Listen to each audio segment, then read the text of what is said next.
Let me let you in on a little secret. Come closer. Anita and I, we used a matchmaker. The same one. The very same one. Who did we use? Well, I'll get to that. Let me tell you a little bit about our story first. So, the year is 2013. I was 53 years old. I'd been divorced a couple of years. Anita was older and also divorced. And I can remember wondering at my age, how in the world was I going to meet somebody? I mean, is there somebody out there for me? Was there going to be another covenant relationship with a woman in my life? I mean, I didn't know. In some ways, I guess you could say our story was the answer to that question. Is there somebody out there for me? And if I'm a little older, is there a hope? And if there is, then what do I do? Well, here's what Anita and I did, both of us, and at the same time. You see, we both were recovering from relationships that weren't right for us. They didn't end well. And what we decided to do at the same time was to set aside all other relationships and work on the one relationship that mattered the most, our relationship with Jesus. Now, the next part is almost like a Hollywood story, except if you ask me, it's better.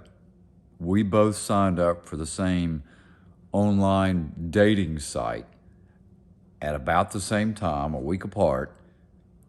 In our case, we used eHarmony, and we both paid for a year in advance. And this is September of 2013.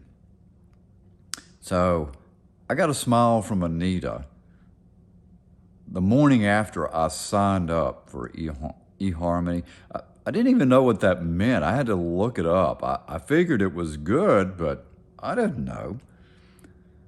We met each other face-to-face for the first time on October 7th. And now in Hollywood, there would have been fireworks or rainbows and unicorns, love at first sight kind of stuff. For us, not so much, none of that. It took a minute. And at every turn, we both asked our matchmaker what we should do next. Oh, and that matchmaker we used? Jesus. Now, I hear some of you saying, okay, hold up, Scott. Now, how does that work? How do you ask Jesus what to do next in the relationship? Well, prayer, of course.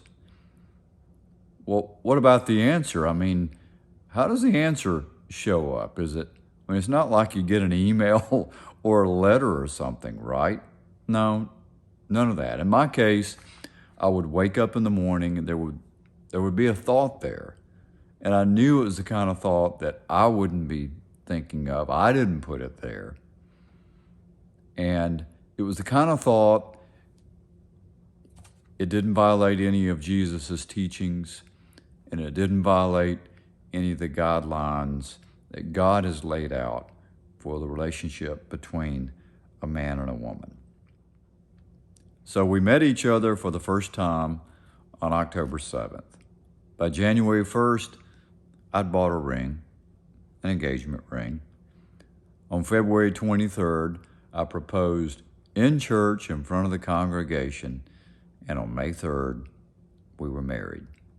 Now, before I wrap up, a couple of things I wanted you to know about how Anita and I handled that period of time between when we first met on October 7th and when we got married on May 3rd. Those two things were we didn't see each other naked until our wedding night, and there were no premarital relationships before our wedding night. No premarital sex. So some of you may be wondering, well, did it pay off to wait until your wedding night? I mean, you didn't have any way of knowing if you were compatible.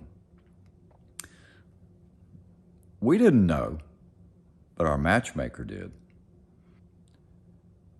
Let me put it this way. Anita and I chose Ephesians 3:20 as the verse for our marriage.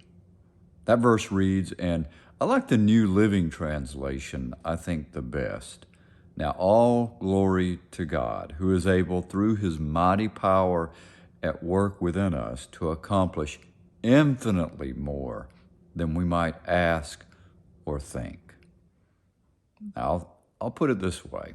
Our marriage night was infinitely more than I could ask or think.